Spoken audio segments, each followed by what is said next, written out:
The storm around the star called Erethus was not like any other storm in the galaxy. It was a storm of light, heat, and gravity that twisted reality itself. It had swallowed 10 starships over the past 3 years. No one ever came back. In the cold silence of space, the ISS Halberd floated just outside the storm's reach. Its long metal body looked small compared to the raging light ahead.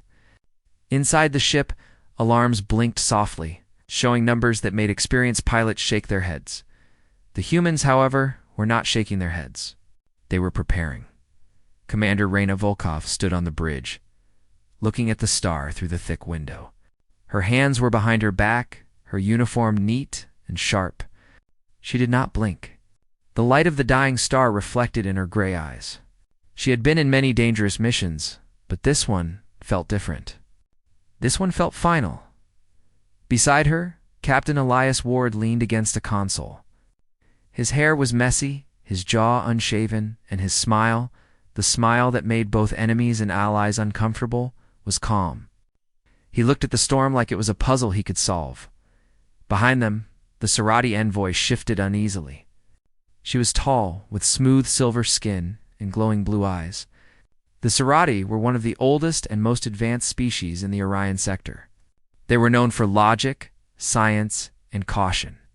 She was here because the Serati Alliance needed the humans for something they themselves would not do. On the screen, a huge ring of plasma swirled around the collapsing star. Inside the storm was a machine, the Singularity. Anchor built long ago to stabilize the star and stop it from collapsing into a black hole. But now, the anchor was failing. If it was not recovered or repaired, the entire system would be destroyed. 3 inhabited. Star systems would follow. The Serati had declared the mission impossible. But the humans volunteered anyway. Your ship cannot survive inside that, the envoy said quietly. Her voice was soft but clear. Even if you reach the anchor, the radiation will kill you. That is not bravery, Captain. That is... She paused, searching for the right word in the human language. A death sentence. Elias Ward pushed himself away from the console. He looked at her with calm eyes, the kind of eyes that had seen too many impossible things and laughed at them. He didn't argue. He didn't explain. He just smiled. That smile made the envoy take a small step back. Elias walked toward the front of the bridge. Then let's not be late, he said. Reyna turned to the crew. Launch preparations. Full storm shielding. Manual controls unlocked. We go in 5. Around the bridge, human hands moved fast. Buttons pressed. Levers clicked. The hum of the engines grew louder, a deep sound like a giant's heartbeat. No one complained. No one said no. They all knew what they had signed up for. Humans had been called many things by other species: reckless, stubborn, primitive. But in moments like this, they were something else. Unstoppable. The shuttle Falcon, 10 minutes later. The smaller shuttle Falcon detached from the halberd. Its silver wings caught the star's light like a blade. Inside, the cabin was narrow but clean. There were 6 people on board: Elias, Reyna, 2 engineers, 1 navigator, and 1 medical officer. All wore radiation suits that hugged their bodies tightly. With black visors covering their faces, "Falcon, you are clear," came the voice from the halberds. "Come." "Copy," Elias answered. His hand hovered over the control stick. "We're going in." The shuttle's engines roared. Slowly, carefully, the ship moved toward the storm. The closer they got, the louder the alarms became. Radiation levels rose. Energy spikes flashed across the display like lightning bolts. The storm was alive, a swirling wall of fire and shadow. The Serati envoy's voice came through the come again. "Captain Ward, if you turn back now, your crew will live." Elias didn't reply. He reached forward, switched the autopilot off, took control himself. Into the storm, the moment the Falcon crossed the first layer of the storm. The world changed. The view outside the window bent and twisted. Colors bled together like paint and water. Gravity pulled in every direction at once.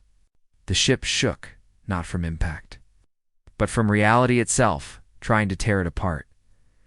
Shields at 70%, Reyna called out. Stabilizers holding. Elise's hands moved on the manual controls.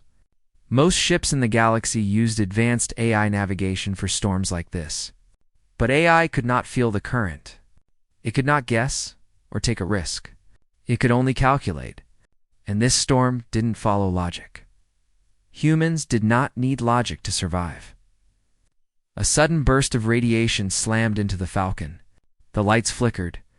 One of the engineers cursed under his breath but kept working, forward shields dropping to 50. Reyna shouted. Elias tilted the control stick sharply. The shuttle slid sideways through a narrow gap between two swirling energy currents. It felt like diving through the eye of a needle.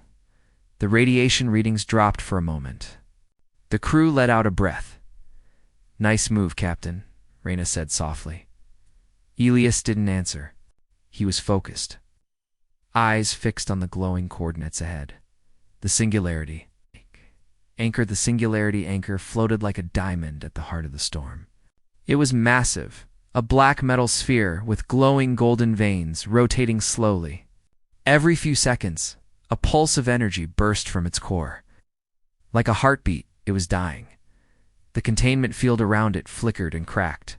The storm fed on its weakness, growing stronger with every passing minute. If the anchor failed completely, Erethus would collapse and become a black hole, and everything nearby would be gone. There it is, the navigator whispered. Yeah, Elias said. His voice was quiet, but there was something fierce beneath it. There it is. Reyna looked at him. Elias, the containment field looks unstable. If we get too close, we might not make it out. He gave a short laugh. Might? The medical officer shook her head. This is insane.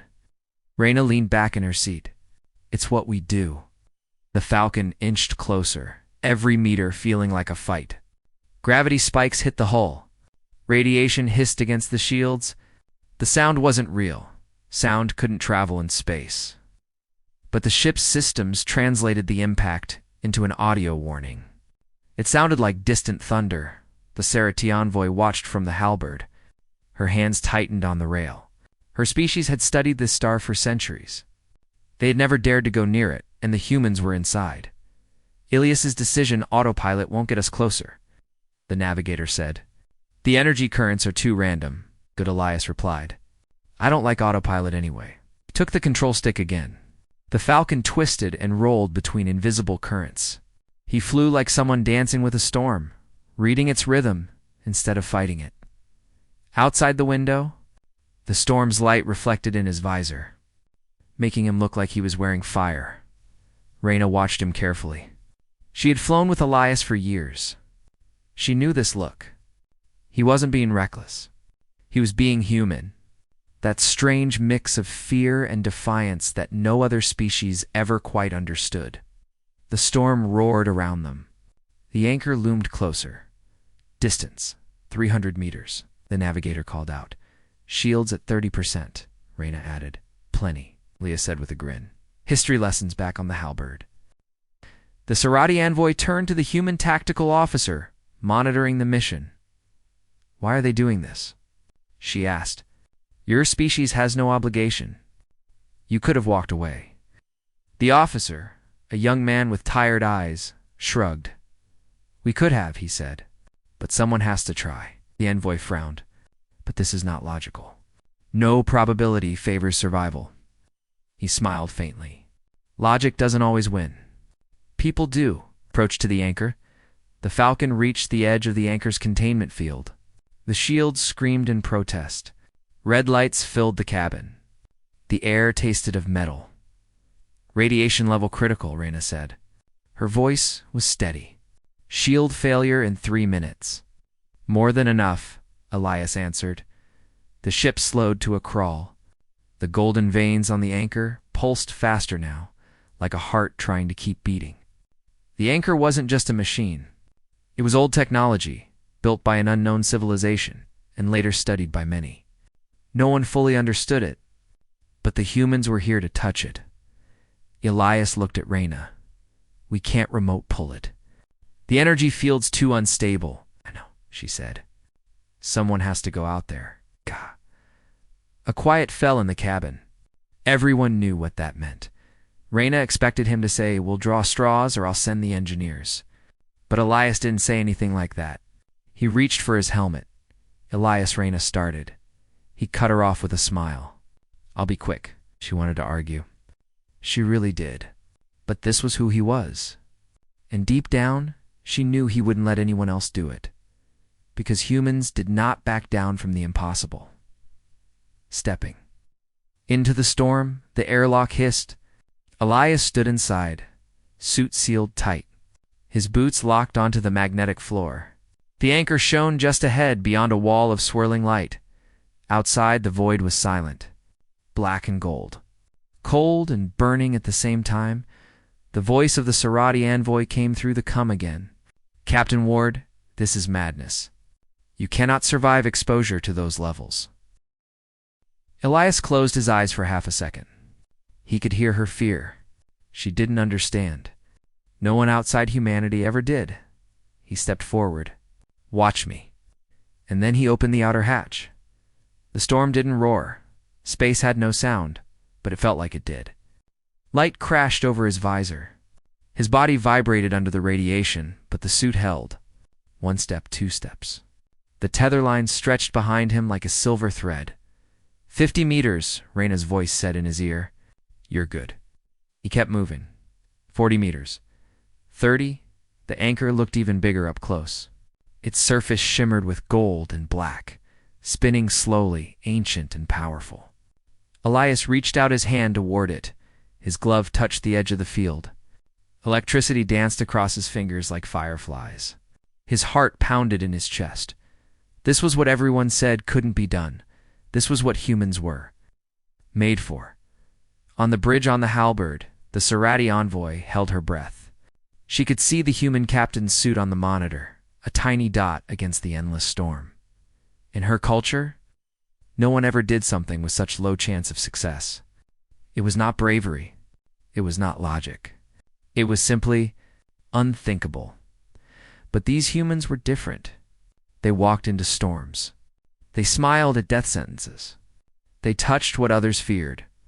For the first time in years, the envoy felt something she had never felt from another species. A strange mix of fear and admiration. 1 step closer, 10 meters. Reyna whispered through the cum. Elias's breathing was heavy now, fogging the inside of his visor. The radiation alarm screamed in his ear, but he ignored it. His eyes stayed on the anchor. He thought of Earth, of blue skies and cities that never stopped glowing. He thought of all the things humanity had survived: wars, plagues, storms, their own mistakes. They had made it this far not because they were the strongest, but because they never gave up, not once. 5 meters, 4-3. His hand lifted, she said. "That's a death sentence," he whispered. And then Elias Ward smiled. He reached out. His glove touched the surface of the anchor. Elias's glove touched the surface of the Singularity anchor. For a heartbeat. Nothing happened. Then the world shifted. The golden veins on the surface of the anchor pulsed brighter, as if they recognized the touch. A deep vibration passed through the tether, through Elias's arm, through the entire shuttle. The storm outside changed its rhythm. The light stopped spinning like chaos and started to twist in a single focused current inside the Falcon. The crew stared at the readings. Numbers flashed across their screens, strange symbols, energy surges, spikes they had never seen before. "Reyna," the navigator whispered. "What's happening?" Reyna leaned closer to the display. It's responding to him." The medical officer's eyes widened. "That's not possible." Reyna's voice was calm. "Neither is this mission." A human touch. Elias held onto the anchor with both hands now. He could feel its energy pushing against his suit, hot but not burning. It was like the storm itself had a heartbeat, and it was syncing with his. "Elias, talk to me." Reyna said through the cum. "I'm here," he answered. His voice was steady, but his heart was racing. "I can feel it. Can you stabilize it?" "Maybe," he said. "Or maybe it stabilizes me," the line crackled. The storm pushed harder. Radiation alarms kept beeping in his ear, but he ignored them. He focused on the rhythm, the strange pulse flowing through the anchor. For centuries, alien species had tried to understand the anchor through numbers and machines. But Elias was doing something no one else had done. He wasn't trying to control it. He was listening, a silent witness on the bridge of the ISS Halberd. The Sarati envoy watched the human captain float in front of the glowing anchor. Her hands were cold. Her heart, or the Sarati version of it, beat fast. She whispered to herself, "He's not fighting it. He's matching it." The human tactical officer beside her didn't look away from the screen. "Yeah," he said softly. "That's what we do." The envoy turned her head. "Why?" he shrugged. "Because no one else will." The storm's language, the anchor's pulse, began to grow stronger. The storm outside responded like a wild animal, slowly recognizing a familiar hand. The swirling light slowed down, bending inward toward the anchor instead of outward, toward the stars. Energy flow decreasing, the navigator said. Radiation dropping. "It's working." Reyna kept her eyes on the tether line. "Keep him steady." Elias closed his eyes inside the helmet. For a moment he saw flashes, not with his eyes, but somewhere deeper. Images of builders long gone. The anchor had been made to hold the star together, but it had never been touched like this. He didn't understand the language of the storm, but he didn't need to. He understood rhythm. He understood heartbeat. He understood stubbornness. Time runs out, but the storm wasn't going to stay calm forever. The reactor core in the Falcon was straining. The shields had taken too much. Cracks appeared in the containment field of the shuttle. The engineer shouted, "Captain, we have 5 minutes of shield life at most." Reyna grabbed the mic. "Elias, we need to wrap this up." Elias opened his eyes. The anchor glowed brighter. He could feel the current shifting around him. He knew this feeling. It was like standing on a frozen lake that's starting to crack. "Almost there," he said. The tether cable pulled tight as the anchor released a burst of golden energy. The Falcon shook. Everyone inside grabbed onto their seats. The storm screamed, not with sound, but with movement. The stars blurred. The energy currents began to spiral inward, toward the anchor. Elias held on. "Fear on the Halberd, Falcon." "Your hull is destabilizing," came the voice from the Halberd. The Sarati envoy stood beside the COM operator, her silver skin glowing faintly in the flashing lights. "You must evacuate him now." Reyna answered sharply. "If we pull him now, everything goes with us." The envoy frowned. "Then he dies." Reyna's jaw tightened. "Then he saves 3 systems." For the first time, the envoy was silent. The Sarati were a logical species. They calculated cost and benefit. But in this moment, logic was quiet. She watched Elias Ward, a single human, hold back a star. The choice inside the shuttle. Elias felt the storm change again. It wasn't attacking anymore. It was waiting. The anchor was asking, not in words, but in a deep, pulsing way, "Do you hold?" And he answered without speaking, "Yes." He reached into his belt and pulled out the stabilizer beacon. A small, silver device, no bigger than his palm. It was the last piece of the mission. If he planted it on the anchor, it would rebuild the containment field for a while. Maybe weeks. Maybe months. Long enough to save billions of lives. He pushed the beacon into the glowing surface. It melted into the metal like water. A flash of white light filled his visor. The storm stopped moving. The calm for the first time in years. Erethus was silent. The plasma waves around the star froze, like a giant holding its breath. The golden veins on the anchor pulsed smoothly now, no longer in pain. On the shuttle, the alarms went quiet one by one. The navigator's voice shook as he whispered, "It worked." Reyna closed her eyes. She almost couldn't believe it. He did it. On the Halberd, the Sarati envoy gripped the rail so tightly her fingers left marks. "Impossible," she whispered. But the star didn't care what she believed. It was calm. A weak voice, Reyna. Elias's voice came through the COM, softer now. "We're not done." Her heart clenched. "Elias, the beacon's set. Come back." "I can't," he said. "Not yet." The energy current is still inside me. If I let go now, it might break again. Reyna felt cold. Elias. He laughed, tired but warm. Hey, I didn't come this far to let it fall apart at the finish line. Captain Ward, the envoy, spoke through the open channel. Your biological systems cannot endure prolonged radiation exposure. Elias smiled behind his visor, though no one could see it. Good thing I'm stubborn, holding the line minutes past like ours. The crew monitored every number, every line of data. The tether cable shook as if the storm was breathing again. Inside his suit, Elias felt pain now. His limbs were heavy. The anchor was pulling energy out of the storm, and it was using his touch as a bridge. But he didn't let go. He thought of Earth again, not as a perfect world, but as the place where humans learn to keep fighting. He thought of old stories of sailors holding ropes in storms, of firefighters walking into burning buildings, of explorers stepping into darkness. Humans didn't run away. They held the line. The breakpoint, Elias. Reyna's voice cracked slightly. Shields are at 5%. If you don't come back now, we won't make it. Elias stared at the anchor. The golden light around it had stabilized. The storm was quiet. His job was done.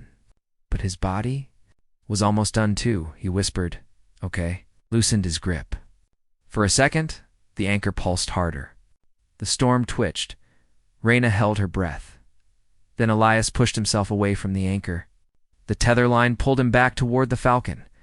The navigator grabbed the winch control and started reeling him in fast. A race against time. The Falcon's hull creaked. Radiation burned against the shields.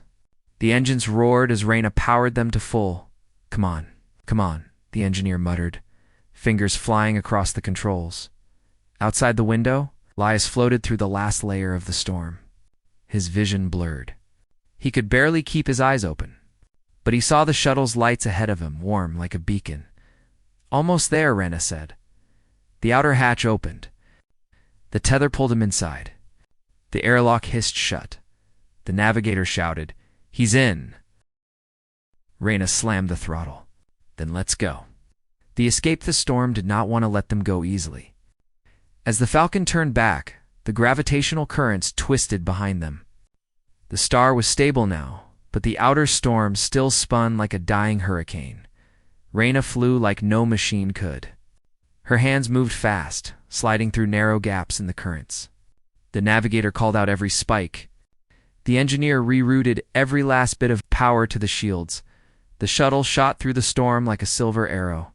Behind them, the anchor shone bright and steady. On the edge, the halberd grew larger in the window. They were almost out. 50 meters to clear zone, the navigator said. Shields at 2%, the engineer added. Plenty, Reyna whispered, echoing Elias's earlier words. The shuttle passed the last barrier of the storm. The moment they crossed the line, everything went silent. The shaking stopped. The lights steadied. They were free. On the halberd, the crew erupted in cheers. The Serati envoy covered her mouth, her eyes wide with disbelief. They had done it. After the storm, the Falcon docked with the halberd. The hatch opened slowly. The crew stepped out, exhausted but alive. Medical teams rushed in to check their suits and vitals. Elias was the last to step out. His suit was scratched, his visor darkened by radiation. But he was standing. Reyna was waiting at the door. She gave him a hard look and then shook her head. "You're an idiot," she said softly. He grinned weakly. "Yeah, but a lucky one." She grabbed his shoulder. "A human one." A witness's words hours later. The storm around Erethus was nothing more than a soft golden glow. The anchor pulsed steadily, its job restored. On the bridge of the halberd, the Serati envoy stood before the main window. She had lived for 200 years. She had seen stars born and die, but she had never seen what she saw today. Elias walked in quietly, still tired, but alive. She turned to him. "When I first came here," she said slowly, "I believed this mission was madness. I told you it was a death sentence." Elias leaned against the rail, looking at the calm star. "Yeah, I remember. I do not understand," she said. "Why would you walk into a storm no one can survive?" He thought for a moment. Then he answered with a small smile. Because somebody has to. The envoy looked back at the star. For the first time, she felt something she could not explain. Her world was built on logic, but this was something else. The the following days, the news spread across systems. The anchor of Erethus had been saved by a human crew. No Sarati, no Zell, no advanced AI had managed to fix it. But humans, small, fragile, reckless humans had done it. People called it the Storm Miracle. But among the crew, they called it something else. They called it the day Elias reached out. The gift of courage weeks later, as the halberd prepared to leave Erethus. The Sarati envoy came to Elias. She carried a small silver token, a Sarati honor rarely given to outsiders. She placed it in his hand. This is given to those who do the impossible, she said. We have never given it to a human. Elias looked at the token, then at her. Guess there's a first time for everything. She nodded. Perhaps. Your people are not reckless. Perhaps you are brave, he smiled. Reckless and brave are usually the same thing for us. The final view Elias returned to the bridge. Reyna was already there, looking at the star. It was peaceful now. You almost died, she said without turning. Yeah, he answered. You're not allowed to do that again. He laughed softly. No promises. They stood in silence for a while, watching the anchor pulse like a golden heart at the center of the storm. Not many people got to see something like this and live. Do you think they'll remember this? She asked. He looked at the star. They'll tell stories about this one. Across the stars far away, across the Sarati Alliance and beyond, other species heard the story. They had long believed humans were reckless creatures who ran into danger without sense. But now they saw something else. They saw a species that reached into storms others. Feared a species that smiled at death sentences. A species that didn't let go. Some were afraid. Some were amazed, but all of them remembered. Epilogue the message, months later. A new inscription was placed on the anchor of Erethus. It was not written in Sarati, nor in any ancient alien tongue. It was written in simple English, she said. That's a death sentence. I just smiled and reached out. Underneath it, 3 words. Humans were here.